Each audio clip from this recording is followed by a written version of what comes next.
Have you ever worried about taking time off from running? Like, you'll lose all your fitness if you have a couple of rest days? Well, last week I finished 45th at the Berlin Marathon, and now I feel like I've never ran before because I had 6 days of complete rest. Let's talk about why I done this, why you should also do this, and whether or not I've actually lost all my fitness in less than a week.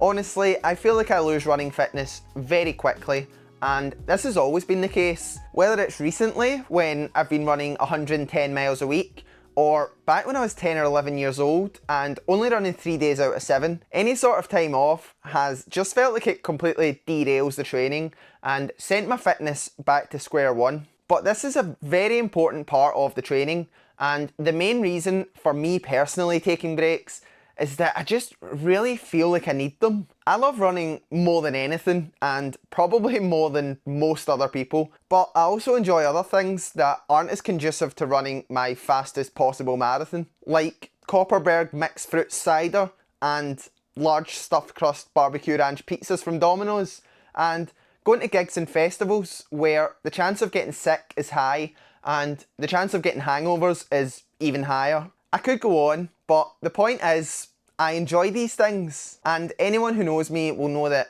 balance is not something that comes easy, and I like to have really focused periods of training where I'm doing everything right, but I also need the periods where I'm not optimising my sleep or my hydration and I'm going out with my friends. And if I look back at my life from the 1st of December 2024 when I ran the Valencia Marathon, I enjoyed myself up till New Year. I didn't go crazy with it, but I had a nice, relaxing time.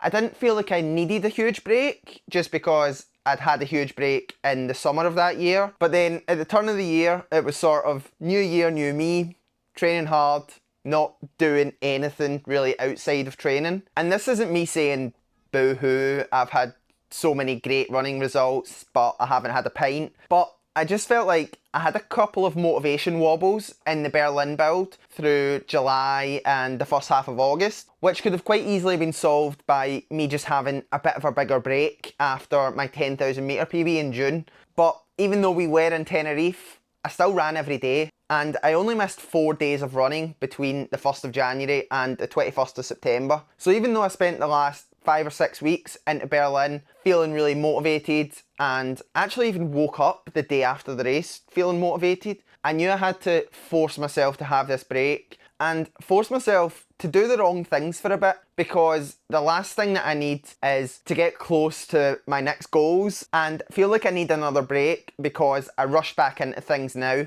And that's the second reason for all of this. It's just getting it out my system. I don't actually enjoy eating bad food and going out with my mates until 4 AM, but I can only actually remember this in my mind for like 6 months, and then I just need a bit of a reminder, and the best time to do that is definitely just after a marathon when the future goals are pretty far in the distance. But yeah, going out and running and feeling strong and healthy and happy is an infinitely better way to live. So that's 2 psychological reasons for having a break, but there's also the physical side to it, which is equally as important. If you're training hard for a marathon for 4 months and you go out and you race 26 miles really hard, your body needs a break. Just stand at the bottom of some stairs in a city the day after a marathon and you'll see how much a marathon beats up the legs. And you need to give the body time to recover and absorb the fitness that you're going to get from the marathon, because there really is no more marathon specific session than running a marathon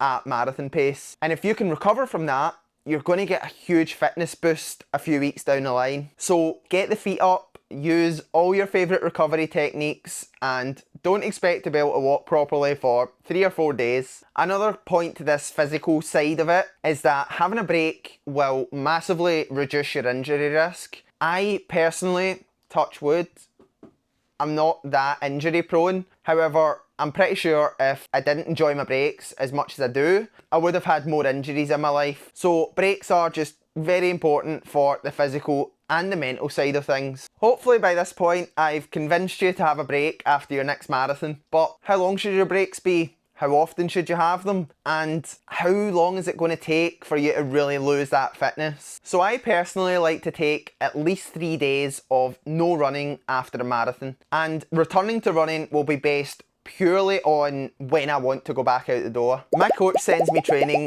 like 50 weeks of the year, but we sort of have an unspoken agreement that he won't send me any training in the 10 to 14 days after the marathon. So it's not like I'm having 5 days off running and then getting completely back into full training. It's 5 days off and then into another 5 to 7 days of just enjoying my running, doing things that I wouldn't really be able to do in the training block. So I've done 3 runs since Berlin, which was 9 days ago now, and 2 of them I did with Holly, and the third one I went and ran around a golf course that I used to always run when I was at uni. And that's just something that I would never do when I'm properly training now, because the easy runs are all about recovering for the hard sessions, and I want to just get out and run as flat as possible to make sure that I'm able to hit the next session. So just having these runs that are a bit different, like some of my favourite runs ever have been in this little transition period between having a full rest and getting back into full training.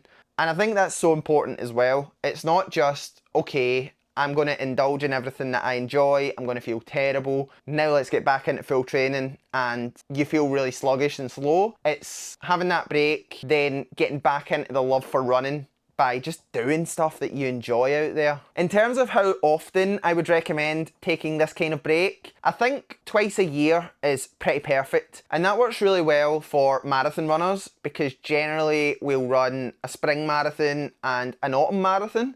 So you can just have these breaks after your marathon, don't have anything planned for a good few weeks, and really rest up and recover. But if you're only running, say, 5Ks or 10Ks, I still think that you need these breaks.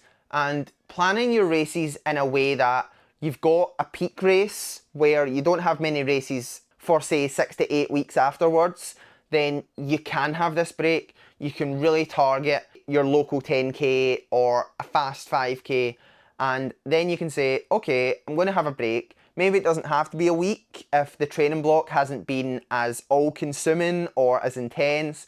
The race isn't going to take as much out of you. But even just 2 or 3 days into another 2 or 3 days of just relaxed training where you're not doing any hard sessions and you don't feel obligated to get out the door. So is 6 days enough time for you to lose fitness? Honestly, no.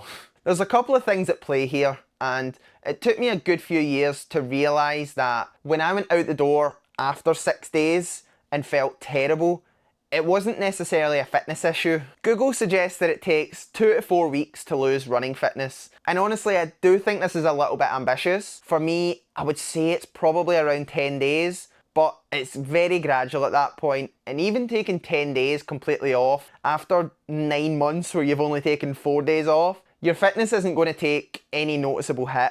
And actually, I think what's happening here is that all the food and the alcohol is just kind of sitting in here, and it's not necessarily that, oh, I'm heavier, so I'm definitely slower.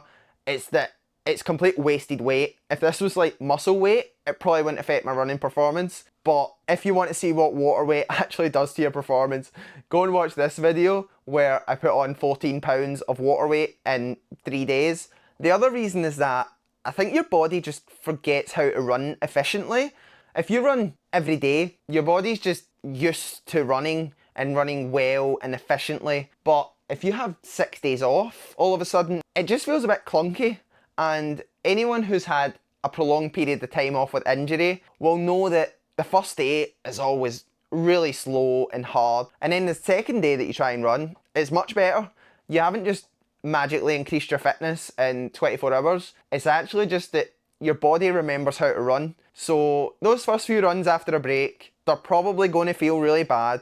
But that doesn't mean that it's your fitness that's the issue, and this will really come back quickly. I always like to reference this graph, which shows that even if you do lose a little bit of fitness, you're able to really come up and progress past that point, so that in 6 to 8 weeks, you're just much fitter than you were when you took the break. And this is so much better than just pushing and eventually kind of falling off a cliff because you're injured or you're exhausted or you just lose the motivation. I don't have much else to say on this. I hope this video was helpful. I have had a few people ask me about taking breaks and how it affects the fitness, so I thought it was an important thing to talk about. If you did enjoy the video, please subscribe, and if you really enjoyed the video, consider checking out my coaching link in the description, and I'll see you next time.